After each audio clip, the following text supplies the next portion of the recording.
if you love a good dino game and you appreciate lots of options on your turn and plenty of paths to victory, then you want to check out Cretaceous Rails. Let's take a look at how this game plays.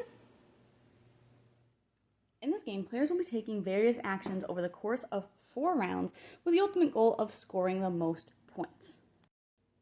In order to take actions, players will place one of their executive pieces in between 2 action tiles and take both of those actions in either order. The actions that players can take are to lay rails to extend their railroad. They can go on safari if they're touching a spot that has tourists in it. They can put them onto their train and count up how many dinosaurs of that tourist's color that they can see across their railway in order to increase the points that those dinosaurs are worth. They can use this action here to chop down jungles, which will allow them to either pick up dinosaurs in the future or take those tourists on safari. They can use this action to pick up dinosaurs as long as jungle is cleared. And then these kind of go hand in hand. This one will let you pick up more cards to add to your hand, and this will let you build those cards. When you build cards, you will use different dinosaurs and tourists and jungles that you've collected to pay for them, and those will get you some benefits. Some are immediate, some are ongoing when you do certain actions, and they'll usually give you a discount or just some kind of benefit in addition to a certain action when you take it. So just to kind of show some of that visually, if I wanted to expand my rail with that action, I could go here, over here, and over here. And then if I wanted to clear jungle, I can clear the jungle from any spot that I'm touching. So maybe I'll take this one. And I would have to load that into my train.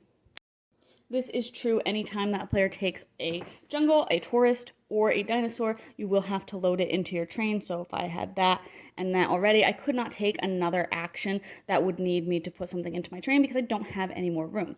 But players can forego any action at any time during their turn to unload their train and put all of those pieces on their player board. And once they're on here, they can be used to pay for different cards as you continue playing through the game. There are also cards that will help you to expand that so that you'll have to unload a little bit less often in order to collect more and more things. Again, the game will go over 4 rounds, and at the end of the game, players will score.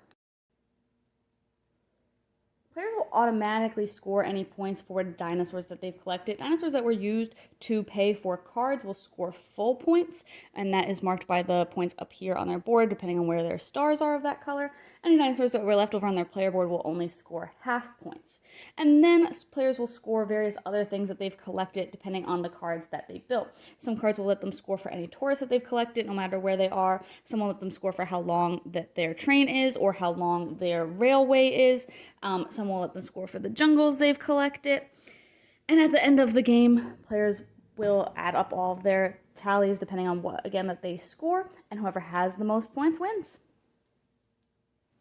Overall, I thought this game was pretty neat. I love a good dino theme, and I thought that it was a lot of fun to see how it kind of interacted the mechanisms with the theme itself. And I thought that it did overall make a lot of sense. You were taking people on safari, you couldn't see dinosaurs unless you cleared out the jungle first. It all kind of worked together really cohesively, which I think adds a lot to the game, having such a solid theme. I think it's quite a looker. I love all of the components. I think they look good on the table. At first glance, it definitely looks busy, but once you know how to play, looking at it becomes so much simpler because you just know kind of what you're doing and how your pathing for your trains works and how you're going to kind of work with all those components once you are adjacent to them across the board. I thought that kind of the most restrictive thing was building out your train cars here so that you had enough room to kind of pick things up and you weren't wasting actions unloading as much as possible because you didn't want to have to do that, but you definitely end up doing it a little bit in the early game. I thought there was just a really nice balance to all the different things that you were trying to do and the way that you kind of had to accomplish those things. Like I said, there is a lot of options turn to turn because even as that grid gets a little bit smaller once people are filling in those spots, it still has a lot of different combinations of options for you to take. So I really do like that. Pretty much no action, no move is a bad move as long as you can do it. Sometimes there isn't a dino to take adjacent to where you are, so that action might feel a little bit useless, but I do feel like that's pretty rare. I always felt like I had plenty of things that I could do on my turn and I didn't feel like boxed in or like I had useless turns pretty much ever. So if you like kind kind of trainy games, but with a really fun theme, then this one definitely might be for you. But you can check out my full thoughts on the blog today. Decided you should pick this one up.